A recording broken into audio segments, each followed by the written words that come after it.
안녕하십니까. 동국대학교 이범수 교수입니다. 오늘은 글 쓰는 방법에 대해서 여러분들하고 1시간 동안 시간을 나눠보도록 하겠습니다.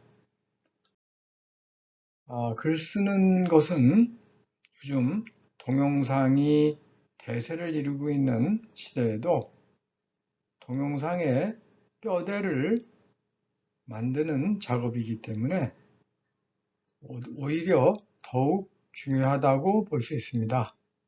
그래서 글쓰기 전문가 몇 분의 강의 내용을 종합해서 오늘 여러분들에게 소개해 드리도록 하겠습니다. 먼저 첫 번째, 글쓰기의 힘, 디지털 시대의 생존이라는 제목으로 김용석 선생님 외에 여러분들이 만든 한국 출판 마케팅 연구소에서 제작한 내용을 가지고 안내해 드리도록 하겠습니다. 우리가 흔히 받고 있는 교육의 목적은 현 제도의 추종자를 만드는 것이 아니라 제도를 비판하고 개성할 수 있는 그러한 능력을 배양하는 데 있습니다. 그래서 엘리트를 양성하는 과정에는 글쓰기 과정은 필수적으로 강조되고 있습니다. 하버드 대학에서도 글쓰기를 매우 강조하는 그러한 영역으로 교육에서 중점을 두고 있습니다. 그래서 글쓰기는 우리 사람들로 하여금 세상에서 살아남게 하고 이겨내게 하고 행복하게 하게 하는 인류 최고의 핵심 역량이라고 말하고 있습니다. 글쓰기는 사람이 생각해서 만들어가는 과정입니다. 그러나 생각하는 것은 인간의 자연스러운 행위는 아닙니다. 사람은 문제가 발생했을 때 생각하게 되고 또 그러한 과정은 고통스럽기 때문에 결국에는 사람의 생각은 고통을 통해서 얻어진다고 할 수 있습니다. 그래서 일상에서 우리에게 연관된 사사로운 문제에 대해서 골똘히 생각하는 것도 글쓰기의 자원이 될 수 있습니다. 그러므로 독서와 세상에 대한 관철은 생각하는 행위와 밀접하게 연계되어 있습니다. 그래서 글쓰기에는 세 가지의 에너지를 공급하는 것들이 있는데 독서를 많이 하는 것, 그리고 세상의 사물을 잘 관찰하는 것, 그리고 그러한 것들을 바탕으로 항상 연결지어서 사색하는 것, 그러다가 보면 그 이상의 의미를 찾게 되고 또 글쓰기를 통해서 그것을 펴나가게 되는 것입니다. 우리는 여러 가지 종류의 글을 쓰게 되는데요. 자기 발견을 위해서 쓰는 그러한 글들은 가치관의 혼돈을 해결하는 길을 안내하기도 합니다. 그래서 자신을 아는 가장 좋은 방법 가운데 하나는 우리 자신에 대해서 써보는 것입니다. 그러한 과정은 솔직하게 자신에 대해 말할 수 있어야 글을 통한 우리 자신의 변화에 이르는 깨달음을 얻을 수 있게 됩니다.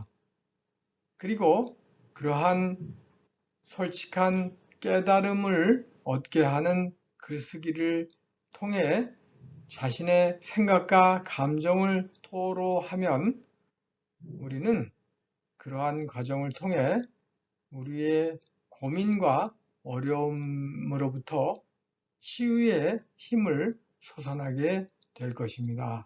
그래서 우리는 정리된 말을 듣는 것보다 스스로 말하는 것이 글을 통해 말하는 것이 더욱 중요한 것을 깨달을 수 있게 됩니다.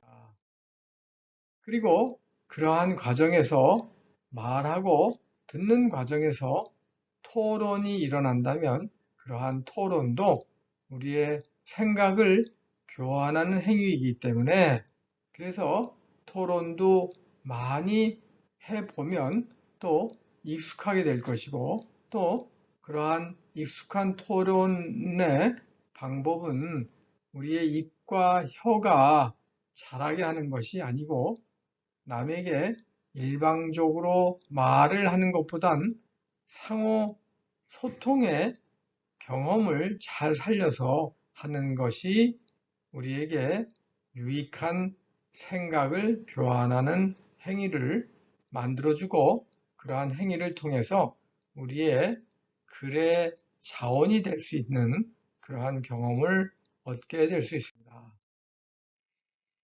그래서 현대가 이 발달된 전자기기를 통해서 국악과 청각을 통해 의사소통을 하는 방식에서 시각을 사용하는 방식으로 많이 전환을 하고 있는데요.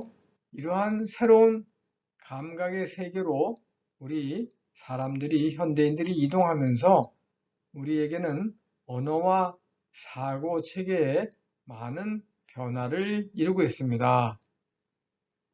그러나 그럼에도 불구하고 우리가 살아가면서 느끼게 되는 것은 우리 삶에서 중요한 것은 구체성과 실행력을 갖춘 생각과 감정입니다. 그래서 역시 이러한 생각과 감정을 정리하는 작업인 글쓰기는 우리의 생각뿐만이 아니고 우리의 감정도 논리적인 그러한 틀로 우리를 들어가게 해주기 때문에 매우 우리를 안정스럽게 끌어가게 됩니다. 그래서 그러한 글을 그러면 잘 쓰려면 어떻게 해야 되느냐? 우리에게 좋은 글이란 사람을 움직이는 그러한 글입니다. 다시 말해서 감동을 주는 글이겠죠. 그래서 대통령의 글쓰기라는 책으로 매우 유능한 그러한 글쓰기 학자이신 강원구 교수님이 말씀하신 내용을 또 정리해서 알려드리도록 하겠습니다. 그래서 글을 잘 쓰려면 루틴으로 써야 한다고 합니다. 그래서 루틴이라는 것은 뭐냐면 매일 빠짐없이 일상적으로 하는 일, 그렇게 생각하면 되겠죠. 그래서 일상적으로 뭔가 꼭 의식처럼 맨날 써야 된다라고 강조하고 있습니다. 그러다가 보면 우리는 그 쓰는 것에 익숙해지고 또 익숙해져야지 감정을 움직이는, 감동을 주는 그런 글을 쓸 수 있다고 합니다.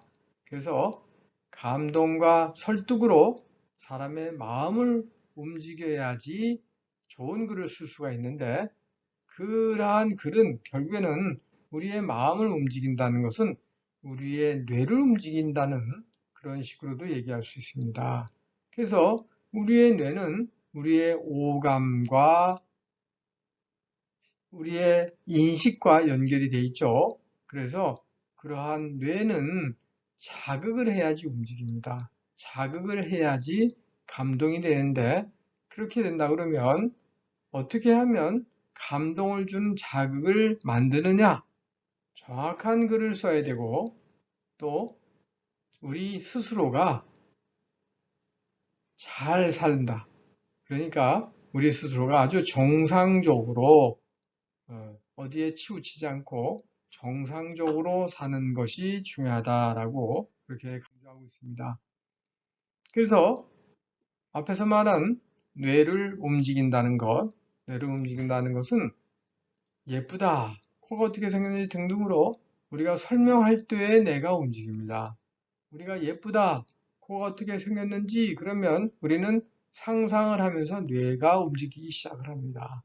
그리고 또 우리는 무엇을 볼 때에 뇌가 움직이고 또 이렇게 그러한 무엇을 본다는 것은 사물을 관찰하는 것입니다. 그러니까 이 관찰하는 것, 또 이러한 관찰을 통해서 우리가 글을 만들고 생각을 하는 것, 이러한 것들은 이렇게 우리 뇌와 상호작용이 일어나야 된다라는 그러한 생각을 우리에게 심어주게 됩니다.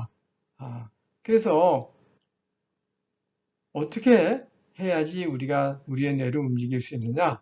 묘사를 잘해야 된다고 합니다. 그래서 우리가 성실한다 라는 것을 그냥 말로 표현하기보다는 우리로 하여금 느끼게 오감을 자극하는 요소를 동원해서 우리로 하여금 성실하다는 것을 느끼게 생각하게 만들어줘야 된다는 얘기죠.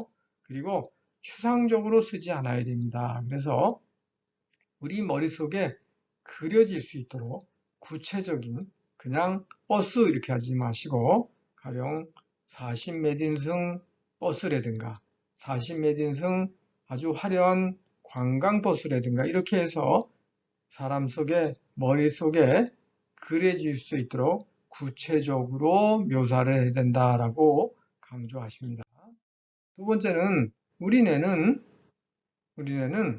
공감이 갈 때 움직인다고 합니다. 그래서 내 심정, 내 처지를 알고 있다고 그렇게 생각이 될 때 우리 뇌는 움직이기 시작한다고 합니다. 그러므로 우리가 너무 불특정 다수한테 얘기를 하게 되면 아무래도 영역이 넓어서 공감이 일어나기가 어렵겠죠. 그래서 마치 앞에 사람이 앉아 있는 것처럼 생각하면서 구체적으로 대상을 정하고 글을 써야 된다라고 그렇게 얘기하고 있습니다. 그래서 그러한 과정은 사람에 대한 관심이 우리의 마음을 움직이게 하고 또 우리의 움직인 마음이 독자를 움직이게 한다 이렇게 생각할 수 있습니다.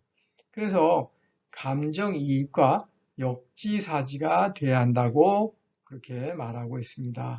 그래서 이 감정이라는 것, 글과 매우 또 사람의 마음과 매우 긴밀하게 연결이 되어 있다고 알 수 있습니다. 그리고 역지사지를 통한 읽는 사람의 입장과 처지 등을 또 이해하면서 그러면서 글을 써야 되겠죠. 그리고 우리의 뇌는 인과가 잘 맞아야지 움직인다고 합니다. 그러니까 합리적이어야지 움직인다는 얘기죠. 그래서 그러네 하고 그렇게 아하 할 때 그런 때는 개연성이 있을 때 그러한 일이 일어나고 또 타당할 때 그러한 일이 일어나는데 이럴 때에 우리가 납득이 되고 또 납득이 될 때 우리의 뇌는 움직인다고 합니다. 그래서 그러려면 설명이 잘 돼야 됩니다. 그래서 일목요연하게 설명을 할 때 그래서 개념적 사실이나 역사적 사실에 밝아야 하고 또 그 사실의 내용들이 풍부하게 진술이 돼야 됩니다. 그리고 또 그것뿐만이 아니고 이를 또 잘 전달하는 것도 또 중요하죠. 그래서 비유나 예시나 비교나 또 이러한 것들을 사용을 잘 했을 경우에 그럴 경우에 설명이 아주 잘 될 수 있겠죠. 그리고 또한 이것들이 납득이 잘 되려면 또 논리적이어야 되겠죠. 네.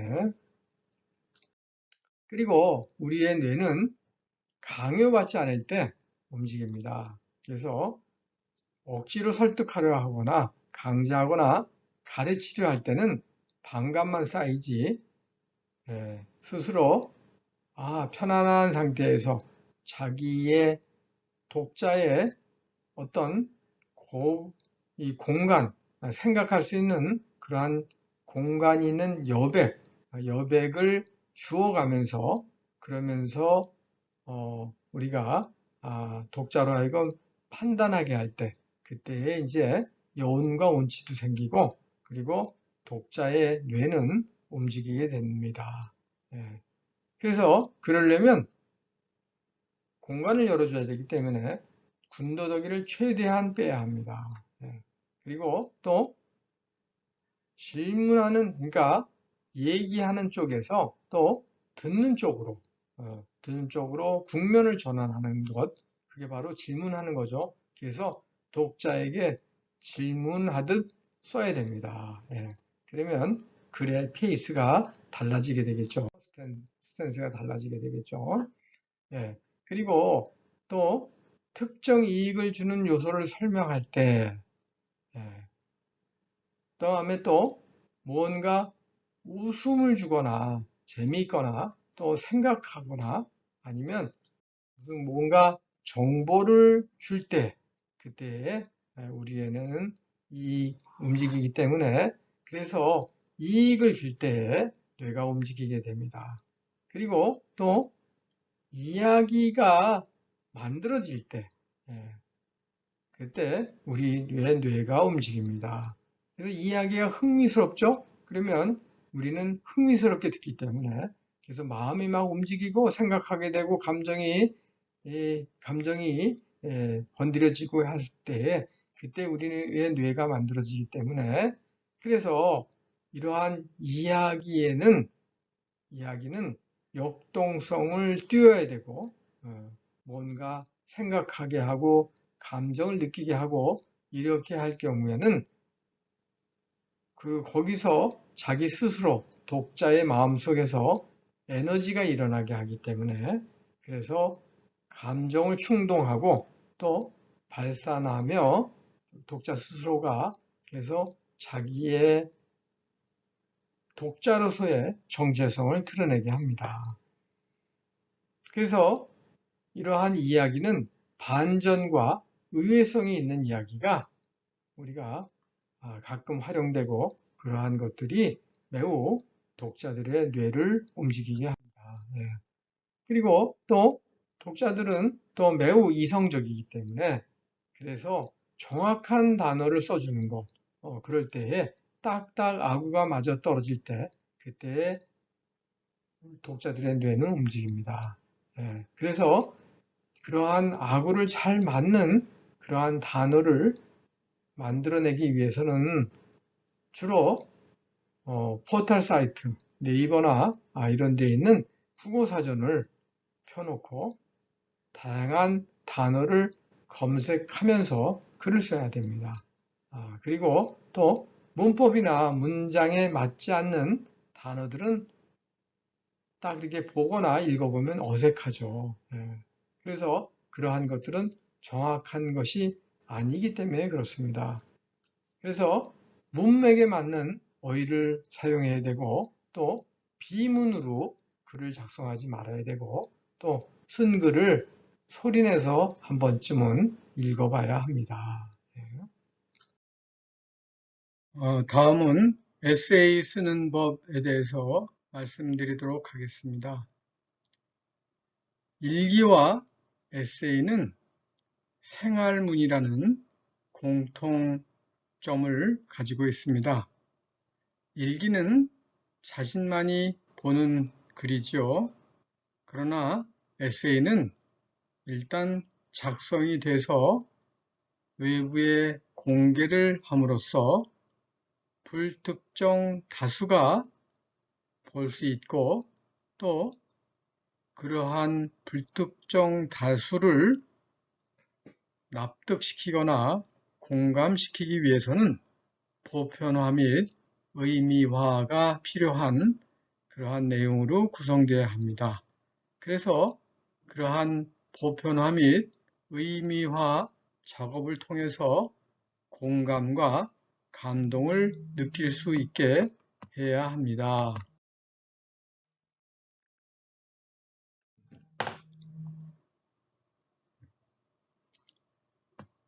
다음에는 공감받는 에세이 구성 방법에 대해서 설명드리도록 하겠습니다.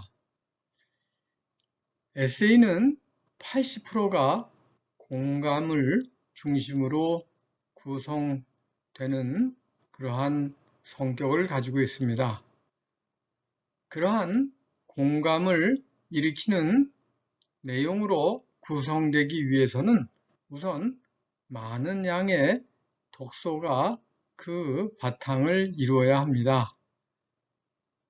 에세이에서는 많은 캐릭터가 등장하는 경우가 많으므로 타인을 이해하고 공감하는 능력이 에세이를 기술하는 사람에게 필요합니다.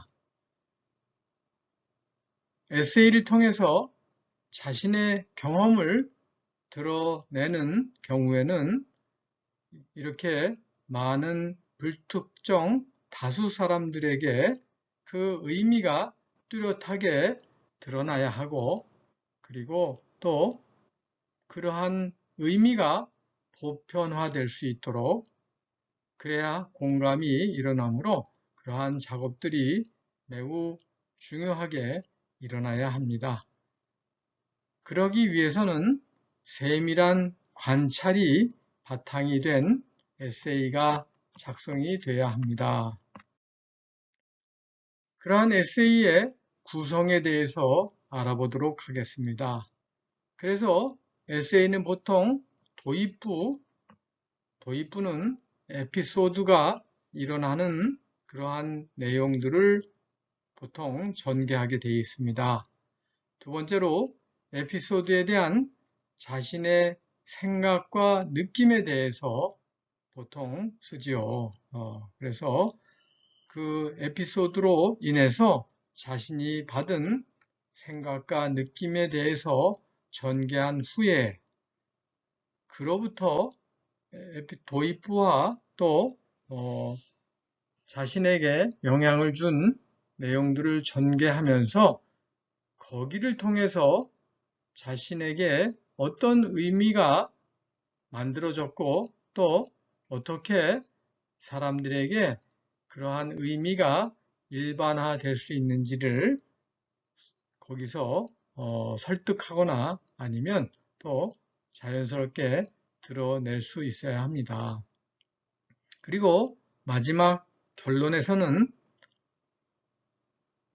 도입부서부터 일어난 전개된 그러한 내용들이 결과적으로 자신에게 어떠한 영향을 주었다거나 아니면 또 앞으로 어떠한 방향으로 그러한 것들을 적용할지에 대해서 간단하게 언급해 보는 것이 좋은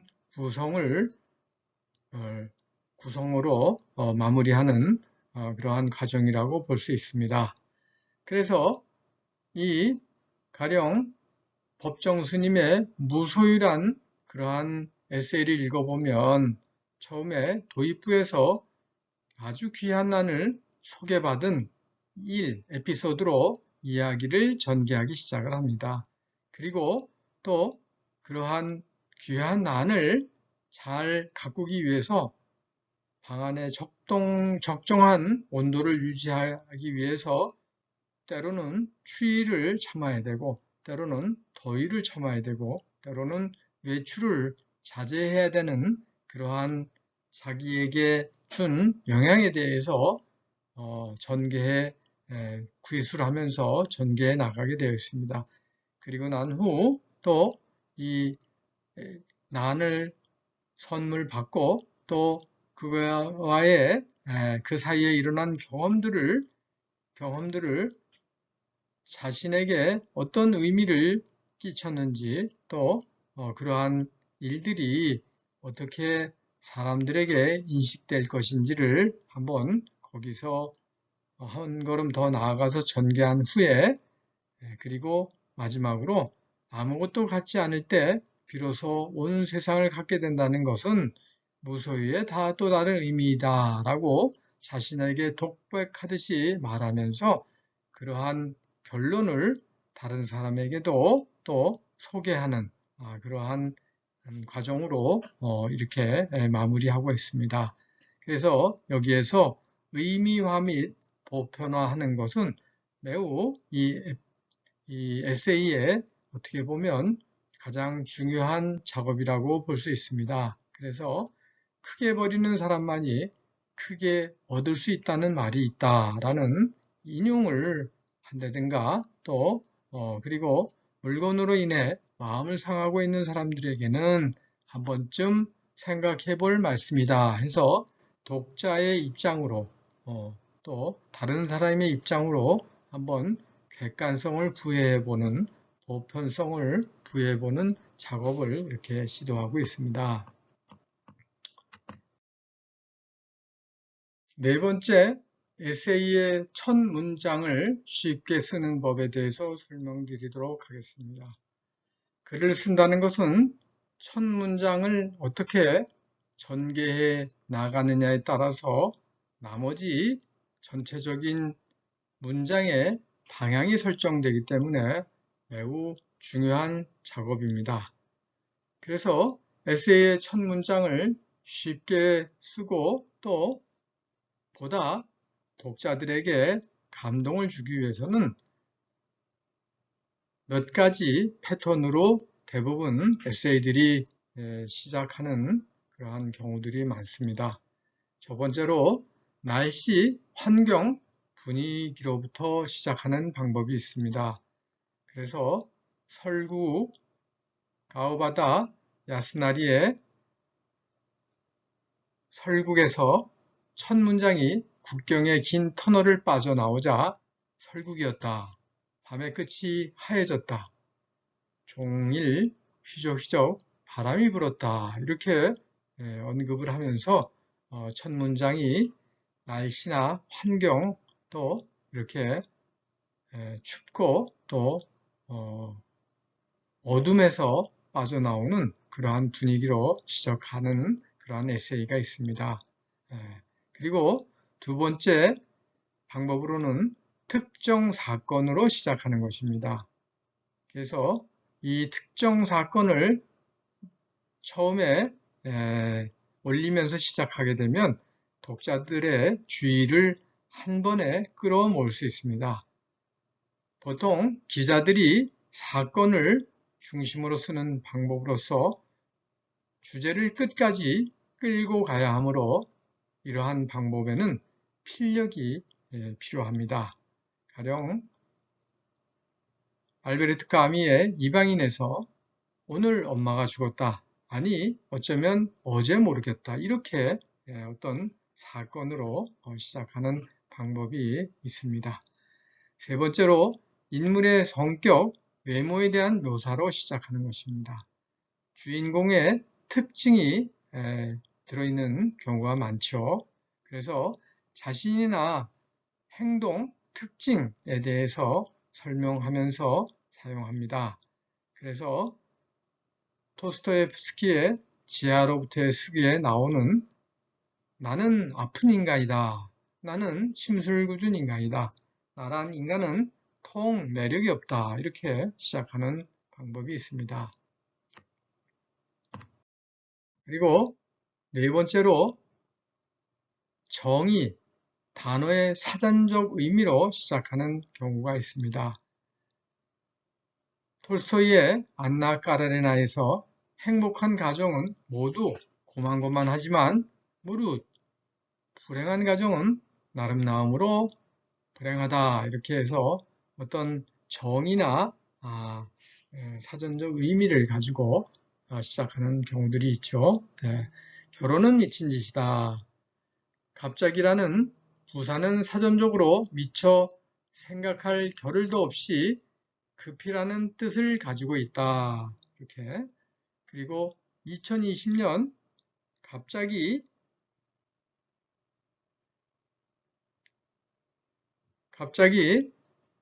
코로나가 시작됐다. 이렇게 시작하는 경우가 있습니다. 또 마지막으로 인용문으로 시작하는 경우가 있습니다. 그래서 명언, 글귀나 구절로 시작을 합니다. 그래서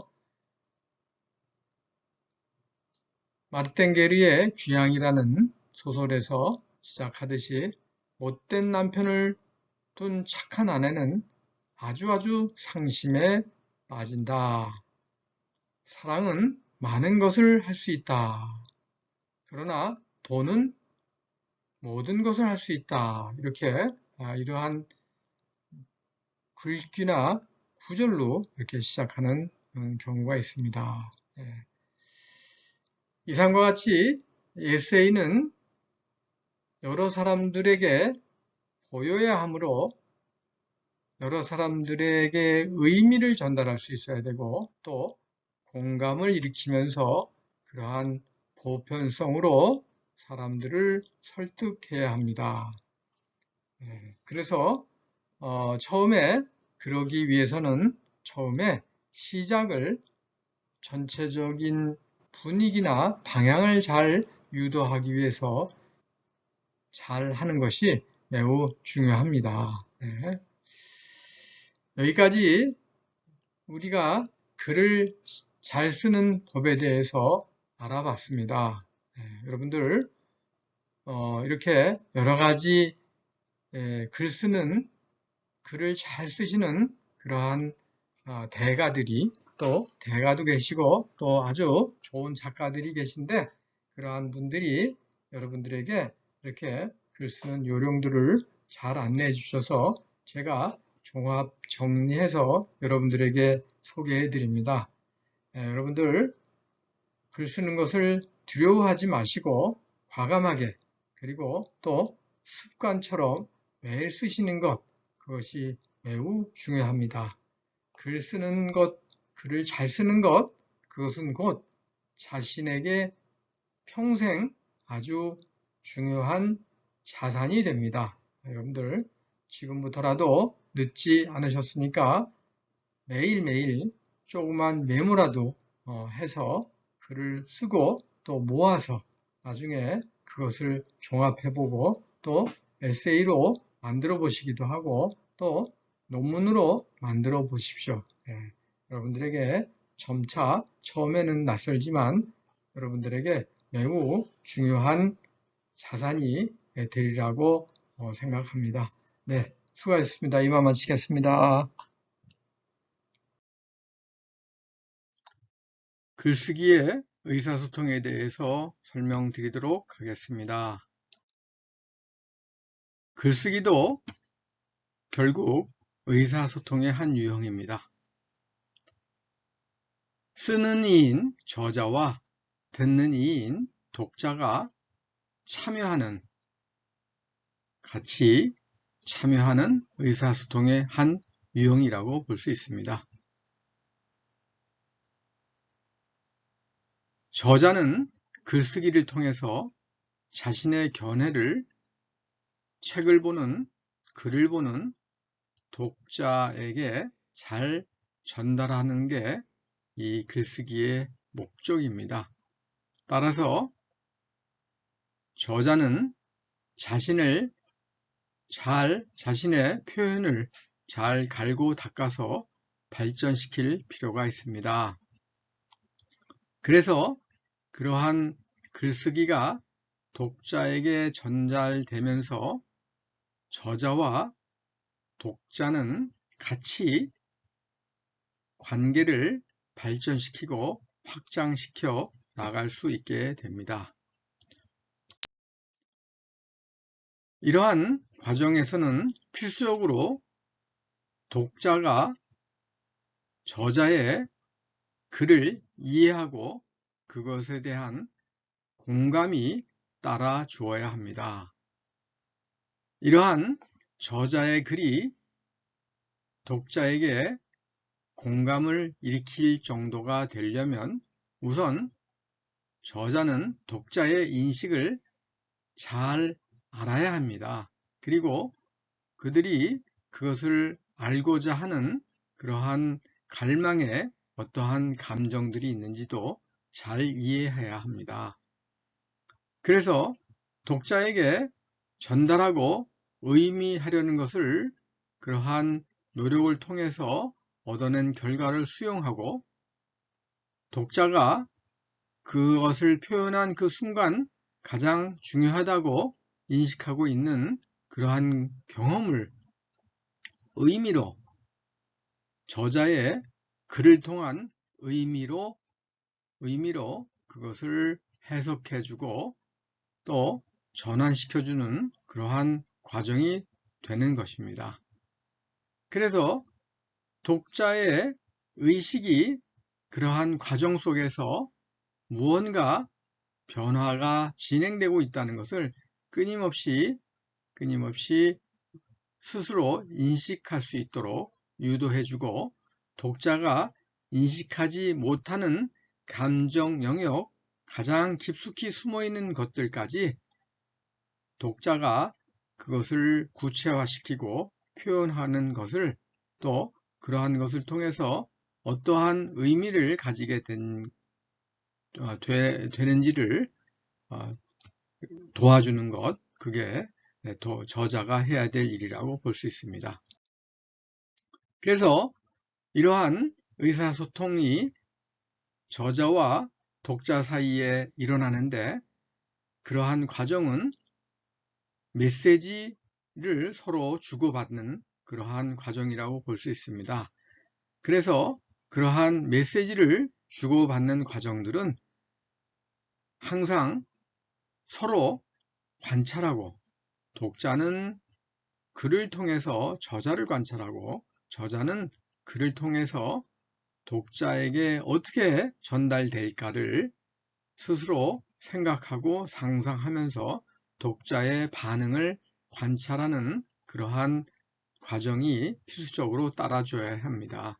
그래서 그러한 과정이 일어난 후 각자 독자와 저자 사이에 어떤 생각들이 일어나는지, 어떤 감정들이 일어나는지 각자 스스로를 관찰하고 그거에 따른 요구를 상대방에게 하기 시작하게 됩니다. 그래서 그러한 과정을 잘 진행을 하려면 먼저 저자는 스스로에 대한 인식에 대해서 점검할 필요가 있습니다. 그래서 자신을 잘 관찰하고 자신의 생각과 느낌, 그리고 요구를 먼저 점검한 이후에, 다음에 지금 이렇게 글을 통해서 진행하는 의사소통의 목적은 무엇인지, 다음에 자신이 쓴 글의 결과가 애초의 목적과 같은지, 또 진술하기를 두려워하는 부분, 글을 쓰기를 망설이는 부분이 있다고 그러면 그것은 무엇 때문인지, 그것은 또 한편으로 자신의 문제로 삼아, 자신의 숙제로 삼아 그것에 대해서 또 이후라도 어떤 지속적인 노력이, 해결하기 위한 노력이 필요할 것입니다. 그리고 결과적으로 저자는 독자에게 무엇을 말하고 싶은 것을 항상 독자를 의식해가면서, 독자가 바로 이 앞에 있다고 생각하면서 우리는 글을 써 나가야 합니다. 그래서 독자를 어떻게 의식할 수 있는지 제가 좀 더 자세히 말씀을 드리겠습니다. 그래서 글을 쓸 때에 독자의 반응이 어떤지라고 우리가 막연히 생각하는 것보다는, 내가 글을 쓰는 내 앞에서 독자가 어떤 표정을 하고, 어떤 눈짓을 하면서, 어떤 몸짓을 하면서, 또 어떤 생각을 나에게 피드백을 주고 있는지, 질문을 하는지, 이렇게 상상해 가면서, 그러면서 내 앞에 독자가 있다고 생각을 하면서 우리는 이러한 글쓰기를 계속 진행해 나갈 필요가 있습니다. 매우 효과적인 방법이 되겠죠. 그래서 그러한 과정을 통해서 우리가 메시지를 표현을 할 때에 가장 중요한 원칙 5가지를 다시 한번 우선 말씀드리도록 하겠습니다. 첫 번째로, 내가 표현하고 있는 것, 그러한 것들이 내가 실제로 알고 있는 사실을 표현하는지에 대해서 우리는 다시 한번 점검을 해야 됩니다. 물론 우리가 상상을 해서 또 우리가 무언가 만들어내서 표현할 수 있겠지만, 그러한 것도 스스로 자기가 만들어 놓은 전체적인 그러한 그 풀어내의 사실로 분명하게 존재한다는 사실성을 부여하는 것은 매우 중요합니다. 그리고 또 한 가지, 두 번째로 내가 읽거나 들은 것에 기초하고 있는가. 그래서